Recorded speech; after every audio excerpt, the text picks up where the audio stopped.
One of the first videos that I posted was a video that revealed that the mark of the beast is disobedience or rebellion to our Creator. I was asked recently how disobedience can be a mark in our foreheads or in our right hands, and also how it could keep us from buying and selling. As with all things, all we need to do is let Scripture define itself. In Deuteronomy 11, verse 18, we read, "Therefore you shall lay up my words in your heart and in your soul, and bind them for a sign upon your hand, that they may be as frontlets between your eyes." Here we see the commandment to have His words always in the center of our thoughts and in our actions. This is also recorded in Deuteronomy 6, verse 8, in regards to keeping all of His statutes and commandments and judgments. They all make up what is His Torah, which is His path. He inspired Moses to describe laying up and keeping his words or His Torah as a sign upon our hands and as frontlets between our eyes. Between our eyes is referring to our foreheads. What is important to catch is the sign that is keeping His word or His Torah and having it in the center of our thoughts. We must be living His word in our actions and in our deeds, and His word must be in our thoughts from the time that we rise up in the morning until we go to bed. And we are to even meditate on them in the night watches and to teach them to our children. We are to bring every thought into subjection to His will. This is the mark that we are to bear. It is the mark of His name, and doing so makes us in His image. The right hand is a symbol of power and what we work and what we do. Yeshua is sitting at His Father's right hand doing His work. Another example of this can be found in Exodus 13, verse 9. "And it shall be a sign upon your hand, and for a memento between your eyes, that Yahweh's Torah will be in your speech."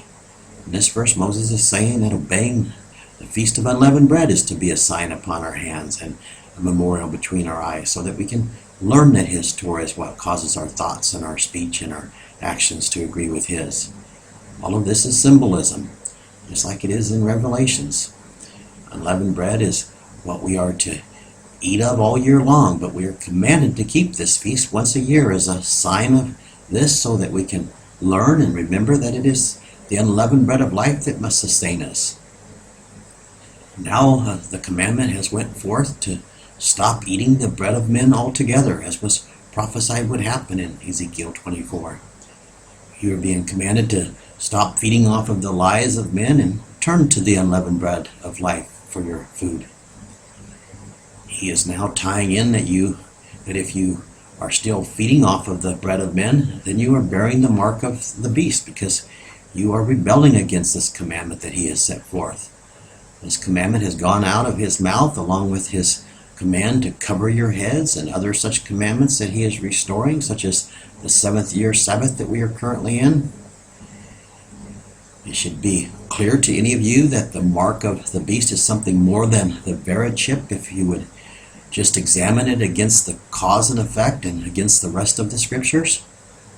So many of you are watching this Vera chip, but why would receiving it cause anyone to be punished? You ever ask that question? For nearly 6,000 years, man rejects being made in his Creator's image, and then He comes along and punishes them for receiving a chip. It just does not fit with the rest of Scriptures. We read in Revelations 14:11, "And the smoke of their torment ascends into the ages, and they have no rest day and night who worship the beast in His image, and whosoever receives the mark of His name." Why would this torment why would it be going out to those who receive the Vera chip? What is the sin of having a chip in your hand or in your forehead? People want to proclaim that you are accepting man's system by receiving the chip, I guess is what I've heard. For this reason, there are some that even think that a Social Security card is the mark of the beast. All of these things are just Satan's smoke screens to keep you distracted. What is the one thing that kept getting Israel cut off from Him and punished by Him? Was it using the gold or the silver coins of the other nations around them? Or was it disobedience to His word? Some of you might be asking, how can disobedience to his word allow you to buy and sell? And I will get to this in a bit here, but first I want to look at a verse in 1 Kings chapter 10, verse 13. And King Solomon gave unto the queen of Sheba all of her desire, whatsoever she asked. Along with this, King Solomon gave her his hand, and she and her servants turned and went to her country. The weight of gold that came to Solomon in 1 year was 666 talents. This is a pretty random place to find the number 666, wouldn't you think? But when you consider that 666 ties in with only those who have the mark will be buying and selling, with the following verse that is talking about what Solomon took in with the merchants and the tradespeople and such, it certainly should grab your attention. The same story is recorded in 2 Chronicles chapter 9 as well, without the part about King Solomon giving her his hand. The King James says that he gave her his royal bounty, but royal is just the word for king, and it should be attached in front of his name Solomon, like it is in other places, and bounty is the word for hand. In both places there are some translation errors and some difficult language to translate into our language, so we have to look at this from a bigger picture and realize that the number 666 here is probably not a coincidence. Like I said, especially when you tie it in with the following verse. I'm not going to read that verse, you can look it up, but it's talking about what he also took in from the merchants and stuff, and that sure seems to be a little bit more than coincidental. Before David died, he charged Solomon to keep the charge of Yahweh Elohim and to walk in his Torah. Solomon was allowed to build the first temple, as was prophesied to David that he would be allowed to. And what an incredible prayer it was that Solomon lifted up to Yahweh when the temple was finished and he dedicated it to him. You're not going to read that today either, but it's just incredible, so full of truth, and it's an awesome prayer. And Yahweh appeared to him for a second time. He appeared to him the first time when he gave him his wisdom and stuff, but now he appeared to him a second time and told him that he had heard his prayer and heard his petition. And he said that if he would walk before him with the integrity of heart that his father David had, and do as he had commanded with his statutes and judgments, then he would establish the throne of Israel forever.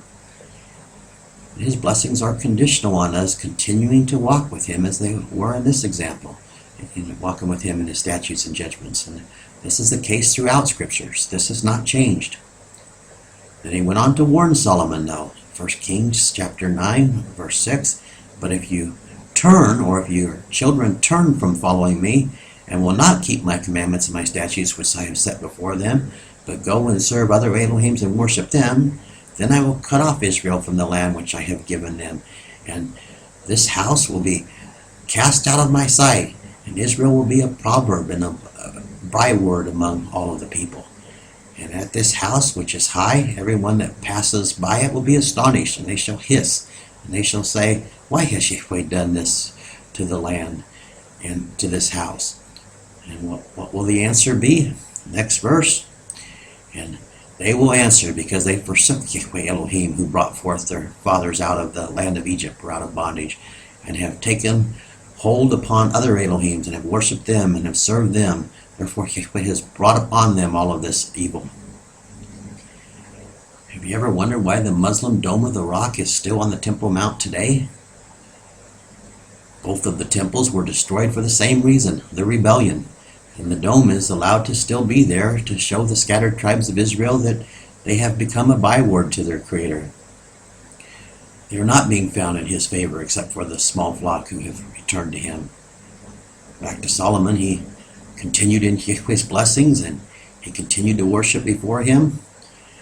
But then enters into the scene the Queen of Sheba. Something happens here. I do not know for sure what it means when I read back there that he gave her his hand. In the next verse we read back there that he took in 666 talents of gold in 1 year's time. We read in Revelations that we are to count the number of the beast, and that it is the number of a man, 666. Different languages have different numerical values associated with their letters. A study of the different words that add up to 666 in the Hebrew and the ancient Greeks languages is incredible. I just want to share a couple of them with you today that I've come across. Apostates, you see here, adds up to 666. An apostate is anyone who has fallen away from the truth or who rejects the truth. Does this sound like a group that would receive Elohim's wrath, or does those who would receive a chip sound like it? And you really think about that chip. I mean, there's so many people that are living into rebellion, are complete rebellion to His word and everything else, that are savvy to this chip and are not going to receive it if it would come out and to be forced upon people. Are those people going to not receive His wrath? It's just crazy to say so. So many blasphemous people that are obviously far from even the false religions that will not receive this chip. So just thinking that it's a chip, folks, you got to get a clue. It's just silly to think such a thing. The next word that I will show you is the ancient Greek word paradosis. It is the word that is translated as traditions in the King James, as in they keep the traditions of men while rejecting the commandments of Elohim. Here it is, paradosis. As you can see, it adds up to 666. I've been saying in these videos that the Roman Catholic Church is the mother whore of Babylon, and that the churches in Christianity that came out of her are the daughter whores. The ancient Greek word for church is ecclesia, and the ancient Greek word for Italian is Italica. So we see here Italica, ecclesia, adds up to 666. Are these just coincidences? How about the ancient Greek words for the Latin kingdom? Here, see if I can pronounce this. He Latina Basilia. And we see here that it adds up to 666. Now I want to share with you a couple of Hebrew words. Romith means the Roman kingdom. Same thing as the Latin kingdom, but now we're going to look at a Hebrew word. And it adds up to 666. Another Hebrew word, Romiti, means the Roman man, and of course adds up to 666. The question is, how does this tie in with what I am saying about the mark of the beast being rebellion or disobedience? The truth that Yeshua brought was hijacked by the Roman Catholic Church, and they adopted the teachings of Saul of Tarsus and did away with our Creator's Torah. I have spoken in other videos that Saul of Tarsus and his writings have been revealed to be the abomination of desolation spoken of by the prophet Daniel. It is the rebellion that has spread out of the mother whore that is the mark of the beast. Many who understand these words that I have showed you here today, that they understand that they add up to 666, make the claim that since Sunday worship was brought forth from the whore, that Sunday worship is the mark of the beast. Among this group are many of those who are in the different Seventh-day Adventist camps. Their claim is that the beast system will bring forth a mandatory Sunday Sabbath law that will outlaw buying and selling on Sunday.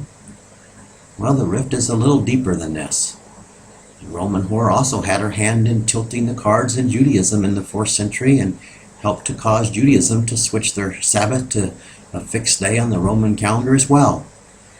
They switched from determining them by the new moons each month, as we are commanded to the fixed day of Saturday.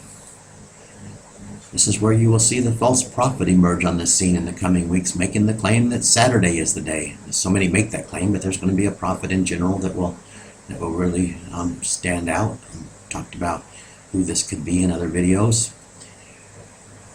There's actually a few of them out there. They're claiming to be the witnesses now that uphold a Saturday Sabbath. But the mark runs much deeper than the timing of the weekly Sabbath as well, although this certainly is a big part of it. My Father has restored His 7th year annual Sabbath to test the resolve of the rebellious house of Israel. There are many who are claiming that they're coming to Him in these last days, but they are still picking and choosing what to obey. You can say that this 7th year Sabbath is going to work to separate the wheat from the tares on a little different level here. He has set forth the commandment that we are in a 7th year Sabbath and has defined His rules for this Sabbath as not participating in your jobs or your trades, or that which you produce your income from. Buying and selling is symbolism for your trades or your businesses or your jobs. It's a matter of converting the rules from an agronomy-based culture, like back then, as the scriptures define, to converting it to a culture of today. So you see, if you continue in your jobs after receiving the knowledge of this commandment, you are rebelling against him and bearing the mark of the beast as well. You might ask, how will I feed my family? How will I pay the house payment or the rent? Well, he is telling you to obey him and leave the consequences to him. It would be better to starve than to disobey, and this needs to be your attitude, especially since he will rain down manna for you if need be. You might be thinking that this commandment is coming from me and that I'm just a man. I suggest that you look at the proof that he has given in his word, that he has made me his servant. Sadly, though, nearly all of you who have looked at his proof have dismissed it because they have chosen to not believe him once again. They want signs and wonders. His word is not good enough for them. Going back to Solomon, he drifted away from the statutes and the judgments, and his folly led him astray. It appears that he returned to his Elohim at the end of his life from reading the end of the book of Ecclesiastes. And he did get sucked in by the pursuit of pleasures and fame and fortune and such. And that's certainly what most people have done today. That the reason that they live their lives for their own will type of thing. At the beginning of his apostasy, Yahweh slipped in the symbol for us of the 666 talents of gold in a year of time. Solomon took in 666 talents of gold in a year's time. It should just be mind-boggling, like I say, when you tie it in with the following verses and then with the verses in Revelations. I think that it is amazing that not receiving the mark of the beast includes not taking in any gold at all for a year's time. The annual Sabbath is for a year. This should blow your mind, but instead most of you will simply scoff. You've just been scoffing about everything else.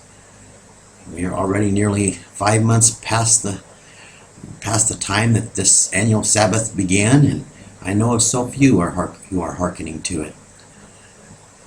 This is all serving as a witness against mankind. Is it really that hard to put your trust in the Most High? Is his hand short that he cannot provide for you? Of course, if you decide to obey this commandment, you had better jump from your sinking ship and leave all of your false beliefs altogether and turn to him in spirit and in truth. Trusting without obeying is not going to make the cut. Is he? Well, of course, not trusting is not going to make the cut as well. So he certainly brought you to a crossroad in time, hasn't he? Sad that it's taken this, but why wouldn't you just hearken to a 7th-year Sabbath every 7 years anyway? It's in the scriptures. Most of you in Christianity stuff at least know it's there. Actually, probably most might be a bad, an over-exaggeration, because most of you have cared less about his instructions. So, anyway, is he really going to torture people, I ask you, for receiving a chip or having a social security card? That's just insanity. Think of all the evil people, like I said before, who know about the chip and aren't going to receive it. And they're going to be immune from his torture because they don't have the chip. It's just crazy to think this. Or is he going to punish a people for rebellion to him? Just look up the cause and effect. This is the $666 question, is what I'm calling it. The beast is the system that has taken away his Torah, and the man that bears his mark is the apostate man, the one who will not hearken to the truth that would set them free. This man or woman bears the image of the beast, therefore they bear his name, and his name is rebellion to the word of Elohim. The beautiful thing about the truth is it also covers the cause and effect that the word of Elohim supports, something that all of Satan's counterfeits do not do. They just point to a different rebellion, like the false Sunday mark of the beast just points people to a false Saturday Sabbath. Both are still rebellion, and they both are still part of the mark of the beast. Satan sure likes keeping his frogs jumping from one frying pan to the next, this is for sure, and he's good at it. But of course he's only allowed to because haven't received our Creator's protection because you refused it by going your own way.